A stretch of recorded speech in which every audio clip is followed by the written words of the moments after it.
Hello everyone, my name is Sunny and today's topic for today's reading is going to be what addictive behavior are you going to be ending soon? So I have 3 piles. Pile number 1 is on the left, pile number 2 is in the middle, and pile number 3 is on the right side.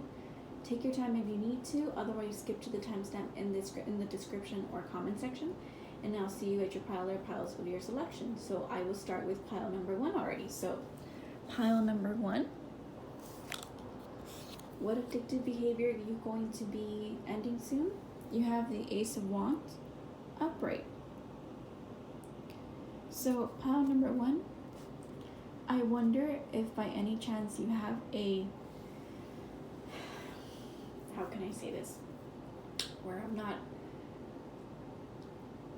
the algorithm doesn't get triggered. How about SEX behavior? me, me saying that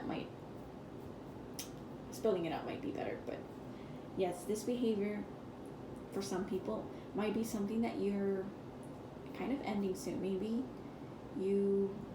it's not always that people are addicted to this physical aspect, but there could be some people that might have that issue where you might have trouble connecting with people, connecting and starting and not feeling guilty, or just there could be some trauma related to that, or just poor mental health maybe.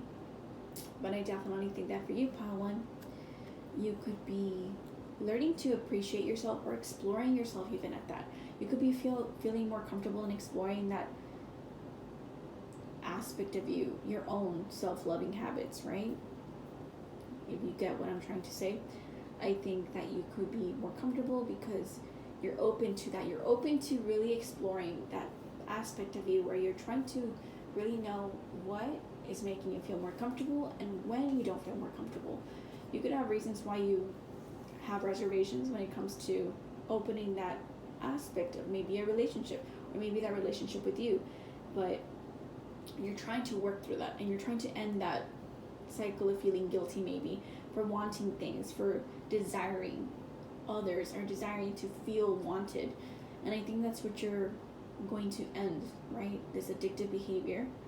If you're addicted to constantly having this, even at that, it could go either way, where you could have an addiction to wanting so much, or maybe you watch a lot of adult content and you feel that you need to, not put a stop to it, but like moderate yourself because you feel like you're wasting maybe too much time, or maybe you're not focusing on other things that you want to do, and you're like, oh, this is just taking a lot of my time, or it's building up unrealistic expectations of things that you think that could happen, but that's not really how real life happens. I think the real life people function very differently than what you see in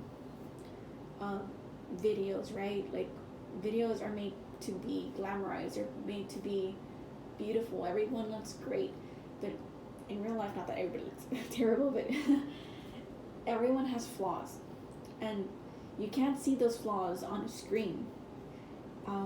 People have personalities as well. A lot of these men and women that you could see that are very attractive have wonderful personalities, but you can't see that because it's a limited space, right? I do think that could be it. Or if you're not feeling comfortable in exploring that, you can have that addictive behavior where you're like restricted with yourself. You're like, I don't feel comfortable with this. I shut it down. Shut down every animalistic behavior need, or that animalistic side of you where you're like, I feel not okay expressing that. So regardless of either end, I think that's sort of ending and you're walking away from that. We have the confirmation card for you that I decided to choose. Pile number 1, you have the 5 of Pentacles upright. So I do think you're walking away from feeling guilty maybe of wanting these desires or moderating yourself. I think that either extreme can be it. Constantly wanting to start things and you're feeling guilty, I guess, even if it's not in that aspect, right? That more intimate aspect. It could be that you're constantly wanting to start stuff. So I hope that helped pile one. I do think that that's the addictive behavior ending. It's feeling feeling more comfortable expressing yourself and what you want, and allowing others to, whenever you decide to have partners, however you decide that meaning is, it's going to be easier for you to navigate that. It's going to be easier to practice self-love, practice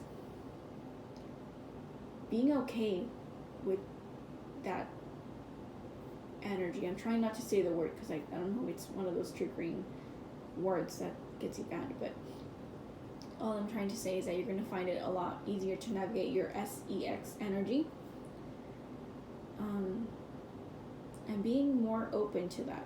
Or if you're having that energy in excess, learning that, there's moderation. So I hope that helped pile one. Maybe that was completely different than what you might think, but maybe that's a message for somebody. Again, take what resonates, leave what doesn't. So I will start with pile number 2. Pile number 2, I have the Knight of Swords for you. What addictive behavior are you ending soon? Maybe you're going to be learning to talk to people in a much more productive way, pile number 2. I do think that you might not be always good with your words.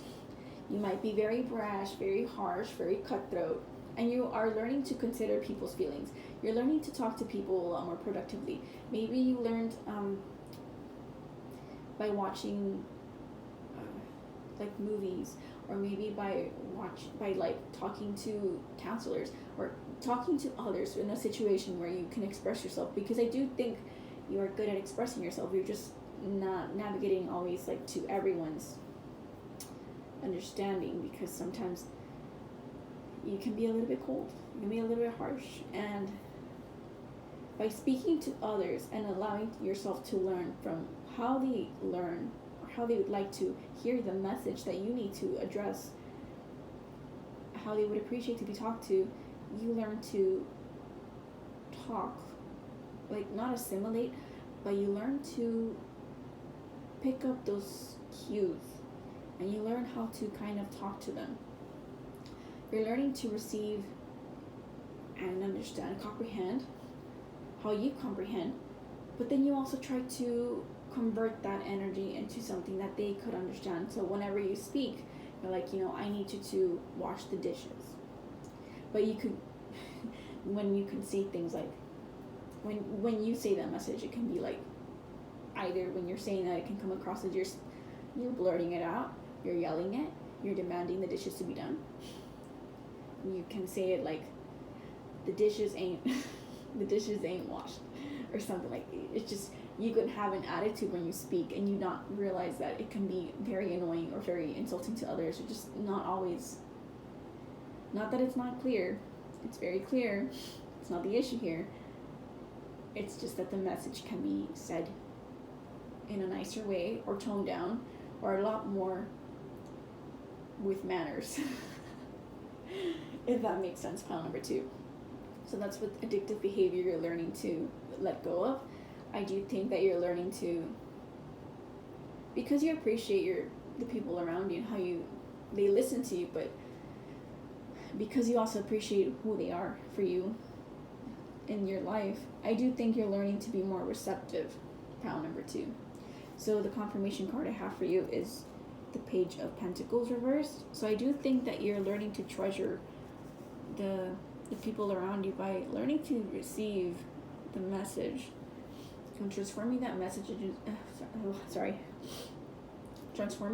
into something that they can appreciate listening to and understanding, right?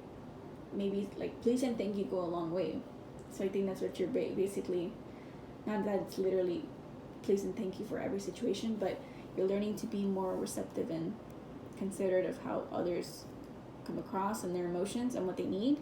So you're like, okay, I'm going to work on this, and I think you're working on it, and you kind of let go of your harsh, cold words and your cutthroat words. You learn how to talk a lot more versatile, pile number 2. And that could be very fruitful and productive in the long run.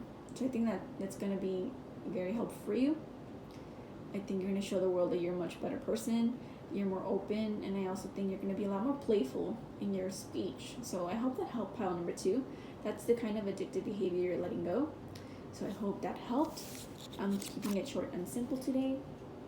So pile number 3. Pile number 3, I have the 5 of wands for you. So pile number 3, what addictive behavior are you letting go of? Your competitive nature, pile number 3. Do you like to argue, pile number 3? I think that you're someone that likes the competition. You like not that you like to feel like it's a race against others, that you're like one up each other, but you're like, I want to have, like, example, let me give you some scenarios. If you have a car, and then your friend got a car, and you're like, well, I'm gonna trade it in, I'm gonna get better wheels, I'm gonna like tune it up, and I'm gonna add things to it to make it look nicer.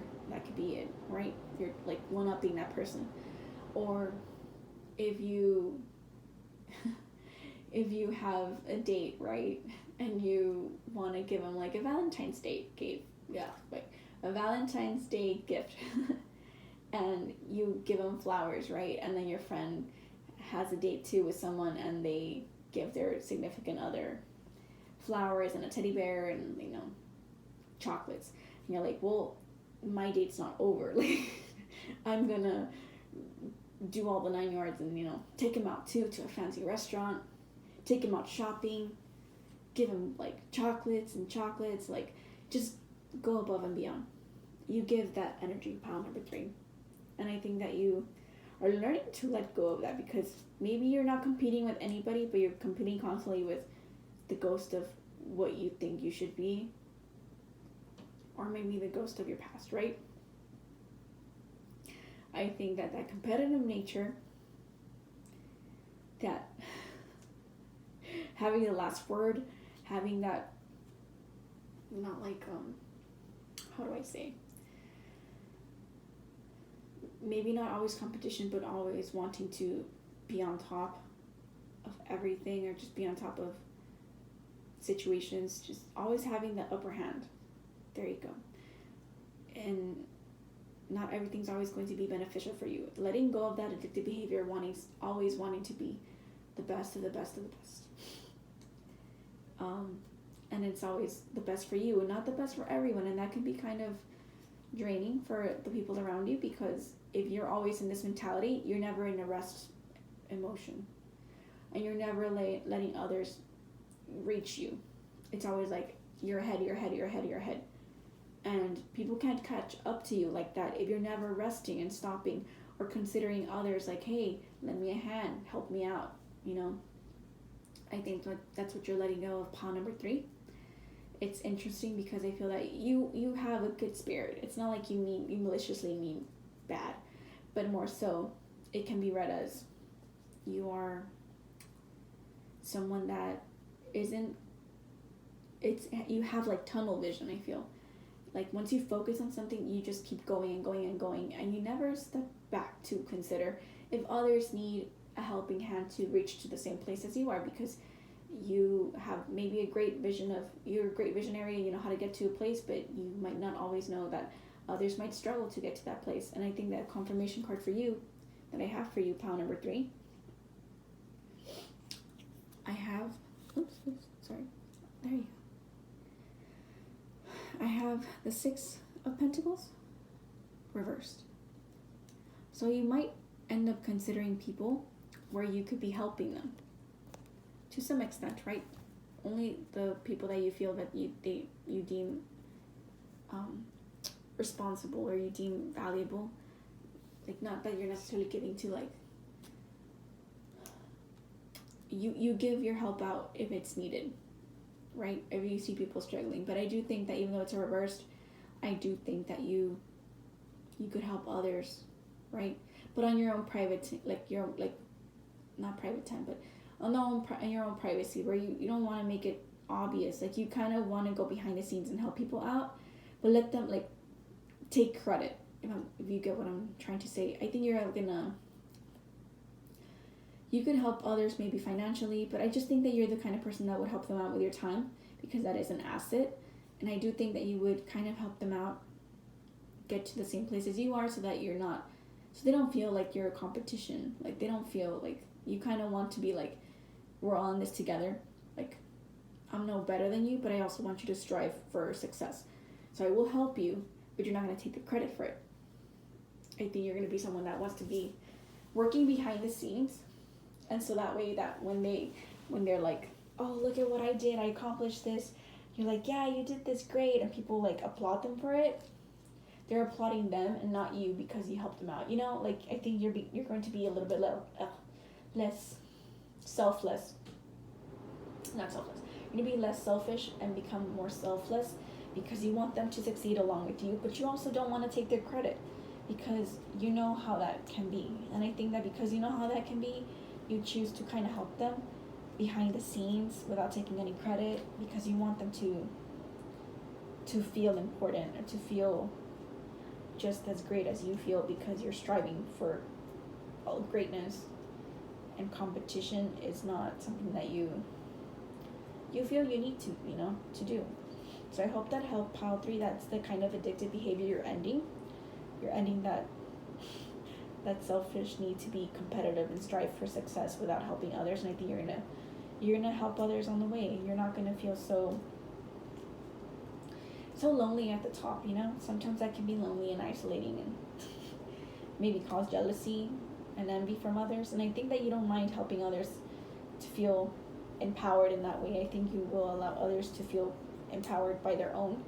Or even if you help them, I think that you will not take credit for any actions that they strove for, because you helped them along the way. So I hope that helped pile 3. I hope you guys enjoyed this message. Every pile had a different reading, so I hope that it helped and someone. So again, thank you all for listening in. Have a great day, because you've made it a great day, not because I told you to. Only take what resonates for each pile. Not every message is meant for you. And please like, subscribe, comment, and share if you enjoyed my content. It helps me out grow my channel. Thank you all so much. And thank you all for my followers, my supporters. Thank you all so much. I really appreciate you. Your subscribers are not, you guys don't go unseen. I know I haven't said that in a while. I don't think I have. But I really appreciate you guys. Even though like it's not that many, but that means the world still to me. So thank y'all for still subscribing, for following me, and for looking at my content. It means I'm actually entertaining you guys in some form. So thank y'all for sticking by me, and I hope you guys have a lovely day. So bye.